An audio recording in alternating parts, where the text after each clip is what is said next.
Graeme Blake is the kind of guy who escaped agency life not because he hated the chaos, but because he wanted to industrialize it. After years in the trenches watching margins evaporate and Slack threads multiply like unpaid interns, he decided enough was enough. Now he's behind BluTui, a platform built by people who've actually done the work, giving creatives back their time, sanity, and profit. He's not preaching disruption, he's fixing the mess we all pretend is innovation. This is the ADOTAT Show. Multi-billion-dollar complex federal court litigation. We do it day in, day out. And we've built a team dedicated to doing nothing but keeping you safe in the most dangerous litigation in the world. We're comfortable where everybody else is horribly uncomfortable. And with the litigation piece, we bring the compliance piece, right? That's what I'm adding. That's what my entire team is adding. We've built TCPA World only for you folks to help you folks out.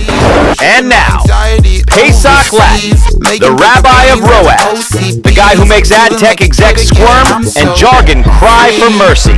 Host of the ADOTAT Show, he turns industry spin into confessions and chaos into clarity. One brutally honest episode at a time. I'm Pesach Lattin, and this is the ADOTAT Show. We are with Graeme Blake, who started in the trenches of indie agency life, briefs flying, margins vanishing, clients asking for banner ads that go viral, and now he's behind BluTui. I hope I'm saying that right? Yeah, absolutely. BluTui? So, a platform that promises to give creatives their dignity and their margins back. So, Graeme, how are you doing? I'm going pretty well, thank you. Thanks for that kind introduction. Yeah. So what possessed you to leap from selling ideas to building infrastructure for the idea?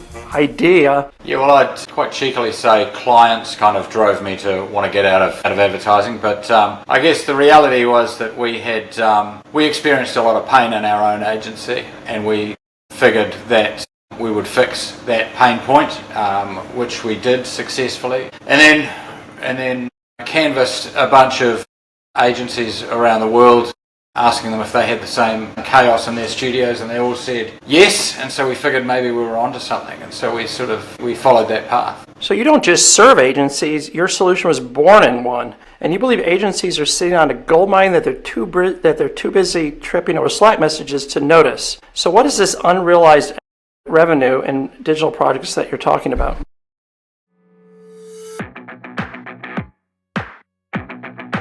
If last touch attribution worked, your waiter would take full credit for your meal. We make sure the chef gets credit too. Incremental. Well, traditionally, or even currently, agencies are taking sort of one or two paths when it comes to digital work. They're either gearing up in-house and building big teams and all the overhead and chaos that comes with that. And the legacy of that decision can hurt as well, because they tend to have to breathe life into kind of older projects. Using older technologies, that becomes really problematic. Or else they abandon the idea and they basically outsource everything, which just becomes like margin. They're kind of adding on a little bit of margin to a project that they've outsourced, and typically that margin gets eaten up by admin and all of those kind of unseen costs. So they're just, rightfully so, a lot of them believe that there isn't a lot of margin in digital projects unless they're at the really big end of town, and even then, you know, I've seen some horror stories. So can you give me one world example of an agency that's using BluTui not only to survive but thrive? We have one standout would be Method in Motion in Singapore, where they use the platform. They bring in talent from, specialist talent from wherever they need to. It's not, they don't have their own in-house people, and they're actually serving other agencies as well as themselves. So, they've used the freedom that BluTui allows, and I guess the light touch. You don't need a team, you just need a capable front-end developer and potentially a project manager, but not always. And so that sort of cuts through just so much of the mayhem for them, and they're servicing some pretty big brands. So why are so many agencies still outsourcing the dev work? I think they are just not open to change, and with so many so many factors kind of in flux at the moment. It's hard to blame them, but unless you're going to grab the bull by the horns then and actually make some positive change, then you can't expect your fortunes to pivot either. How much is it that agency leaders love talking about digital innovations, but they treat their own platforms sort of like the office printer, essential but kind of unsexy? Yeah, I guess, spent a bit of time at Cannes last month, and it's always kind of the same, right? Everyone's talking about the latest hot topic. It used to be NFTs and crypto and metaverse and all that sort of thing, but most recently it's agentic, and they're so consumed about I guess being on point in front of their clients, but things are changing so fast that they just stick with the tried and true. There's just not a lot of change happening. So let's say you're back in agency life in 2020. A client asked you for a TikTok that integrates AI, does commerce, and it doesn't look like it was made in Canva. What is your response, and how do you not set your hair on fire? I think actually this is one of the bigger questions, is that agency folk are just so keen to say yes and then try and bolt something together rather than... Right, they're always, as I say, they're always circling back. And we'll just circle back to that. Yeah. It's a truth that you wish every CEO would tattoo on their forearm about digital builds. That there is margin in there, and that it's not scary if they just look around the market. I think that there's just so much fear and loathing of digital projects being built up over the years through so many bad experiences that so many agency leaders are just kind of over it. And to the earlier point about there being that they're sitting on a gold mine, they literally are. But they just look the other way. So you once said that agents... Sorry, go ahead. Sorry, I was just going to say that they look for the easy option, and for many the easy option is to farm it out to some mate that they met down at the pub kind of thing, and give all that lovely margin to them instead of looking around for options themselves. So I've noticed that agencies they talk about tech the way that drunk people sometimes talk about crypto, confident, vague, with no working definitions. So why do you think agency folks love selling platforms that they don't understand? Well, I think it's about being on point and being relevant. The CMO sees something in the industry news about it and goes and directly, immediately goes and asks the client. If the client says no, there's the fear that the client sort of shuffles around and looks at their feet and doesn't really engage on it. There's this constant fear in ad land that you are not relevant. You become irrelevant very, very quickly. So why do you've said that agencies are horrible, or you said bad at implementing tech. Are we talking lazy, scared, or just hypnotized? I think a mix of both. Or maybe not so much lazy. I think there's definitely a passion for the outcome, but again, been burnt so many times. I mean, there is just a rich history in Adland of technology implementation that has gone horrendously wrong. I mean, some of the holding companies have built entire platforms internally and then just abandoned them and risked shareholder value, I guess. But yeah, honestly, I think there's also the idea that at a certain scale with agencies, they tend to internalize their decision making and don't go to external sources, I guess, or impartial sources, and there's a risk there of their people maybe protecting their patch a little bit, which is understandable. But in terms of being able to implement a platform like BluTui, it's just so simple. I mean, there's no kind of massive onboarding or education piece. So it's fairly fluid. But there are so many different technologies out there that require months and teams and just so much change management that it just quite often it just doesn't seem worthwhile. And unfortunately, almost all of tech gets lumped into that. So how much of this is the tech illiteracy, let's call it, from the top down? A lot, yeah, quite a lot, yeah. And And quite often you'll find that the actual technicians need to campaign for your platform, and take almost like a from the bottom up kind of approach. Sometimes that works, but there are some big agencies out there working in some kind of archaic technologies that would surprise most people. So if you had AI that translated agency jargon into actual capability, what would be the top 3 phrases that would probably autocorrect? So if you had to build a curriculum for our agency execs to learn tech without faking it, what are the 3 courses that you would include? I would want them to understand a little bit more about the value of actual human coding, like the principles and disciplines that are inherent in great architecture. I think that gets missed a lot. That AI isn't absolutely the silver bullet for everything right now just because it's topical. I think people need to kind of spend the time and investigate the outcomes, the potential outcomes. And I don't have a third. I think I burnt it too. Right, so let's move from ignorance to stubbornness. It's time to talk a little bit about change management, or more specifically, how agencies try to avoid it like a colonoscopy. Yeah, well, look, I've been an indie agency owner in a past life, and that was for a long time, and I can empathise with how difficult change is. But stubbornness in the face of rapid change is just, it just seems to me that agencies have started to look at, often almost nefarious different ways of making margin for their stakeholders. And there's a lot of that going on in media, and there's it's a horrible path to be going down, and yet you've got all of these other aspects, all these other touch points of an agency client relationship that they're ignoring where there is great margin. I just don't see why you'd want to be stubborn and just think and just sort of live in the past, live in those halcyon days when there was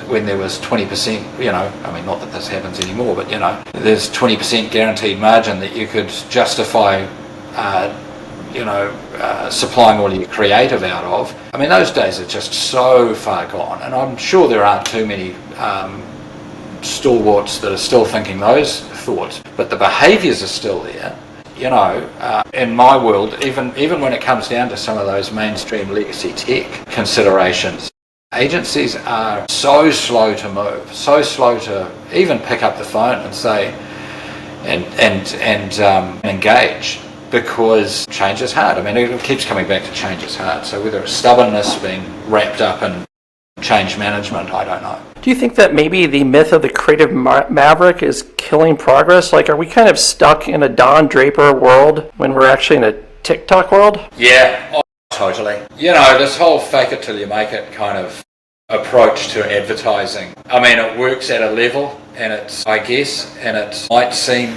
might seem sexy, I'm not sure. You always want to be the person who's saying yes to the client and showing off, I suppose. Creatives are problem solvers, and so they're just as likely to blurt out the answer in front of the client in the client meeting kind of thing. We've all been in those situations, but what clients actually want is well considered solutions, and especially when it comes to what sort of technology an agency is going to suggest that they engage with. The latest flashiest may or may not be the answer. It probably is in social. You've got to be on trend, but in the work that we do and the work that BluTui does, you're looking for productivity and stability and all that. You're not looking for flashy. It is pretty flash, but you're not looking for. It's just got to be capable of doing whatever someone wants to code. Whatever UX or UI is of the day, it's got to be able to support it. And so yeah. Are creative mavericks still having an impact in different parts of the industry? Absolutely, and it's good. I suppose it's good. You want to have people pioneering change, so long as you can deliver. I guess the first thing that I would challenge an agency on is the way that they bill out, or the way that they charge out those projects. And that I'd want to change the thinking that it's all hours for dollars, that maintenance programs are a great revenue earner because there's nothing that a client hates more than having to pay for, non-productive work. And I guess that's what we've focused on, is that to automate all of that sort of unproductive stuff so that the client, you as an agency and the client, are only paying for time spent on productive creative work. There's a massive industry out there around, breathing life into or performing open heart surgery on projects long after their launch date, and that's all dead money, really. It's sort of great for the agency. They think that they're making great revenue, but when you're pressed to be able to scale, and yet you're paying maintenance teams to breathe life into old projects, it's kind of a bit of a myth, right? Well, let's move on and talk a little bit about money, because as you've mentioned before, you think that some agencies are allergic to making money. Why do you think that shops treat margin like a shameful secret while quietly bleeding out under retainers and endless revisions? I think that there's a long history of hours for dollars kind of billing, and that's starting to change, and in my view it can't change fast enough. More value-based pricing is kind of needed in the industry, I believe, because when you're billing for hours, you want to take as long as you possibly can on a project. You want to be able to justifiably say, oh well, this project's taking 1,000 hours, and rather than this is the value of the project, and it doesn't matter what we build it in. If we build it in 1,000-hour project in 50 hours, then it's great for the agency.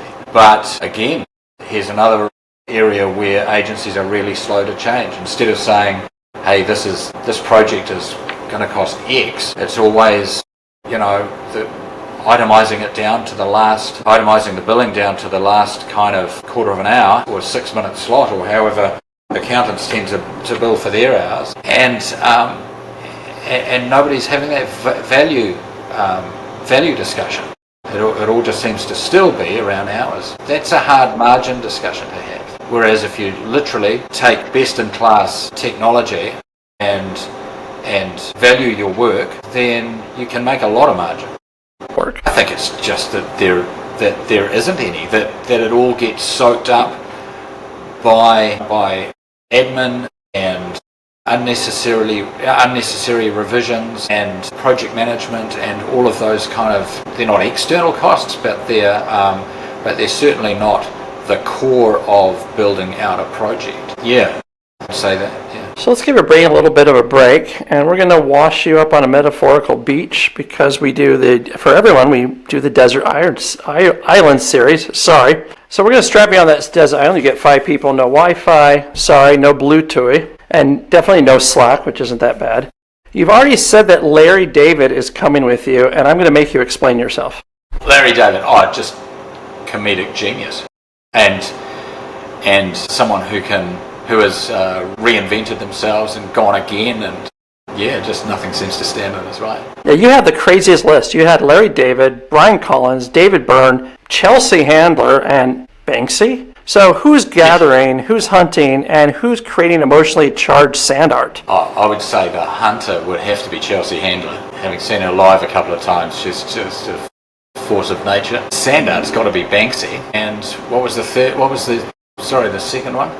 Who's gathering? Who's gathering? I'm going to say Brian Collins, actually. So Brian Collins from Collins Agency. I've had the pleasure of meeting him in Cannes, actually, just recently, and just admire his swag and his ability to get things done. So let's say Larry David builds the shelter, but it leaks. And of course, Chelsea Handler's a little bit drunk. Banksy vanishes for a week. How do you resolve the chaos? How do you resolve the chaos? Well, you're on a beach or a desert island. Communication. Desert beach. I guess. What's that? Yeah, it's a beach.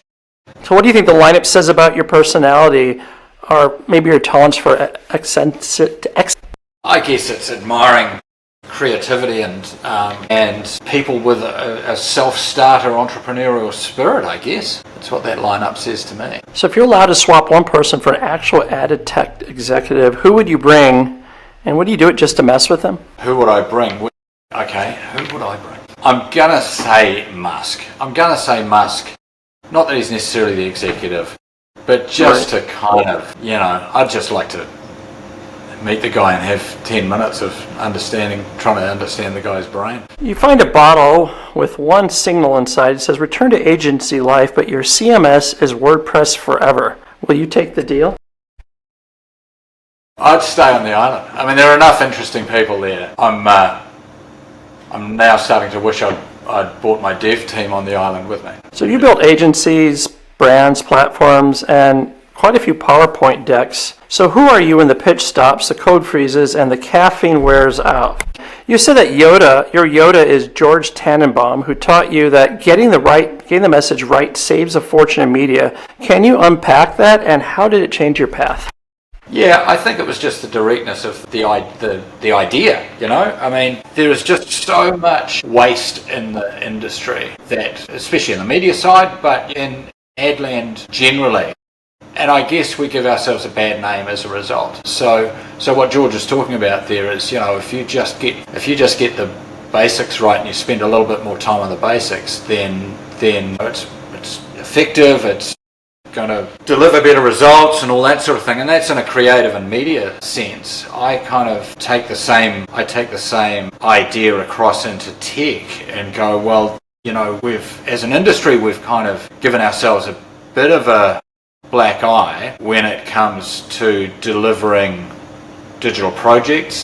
Some massive failures as a result of picking the wrong technology horse and all of that sort of thing. I just figure that some wise words from George have really impacted me and sort of set me down a path of saying, well, agency land has kind of created quite a black hole for itself when it comes to digital project revenues. There's a reasonably simple way of addressing that, and the way we've done it is with a universal platform, something that delivers whatever the client wants. You're only having to deal with one technology in your agency, one, maybe two. You need your e-commerce giants at the other end of the table.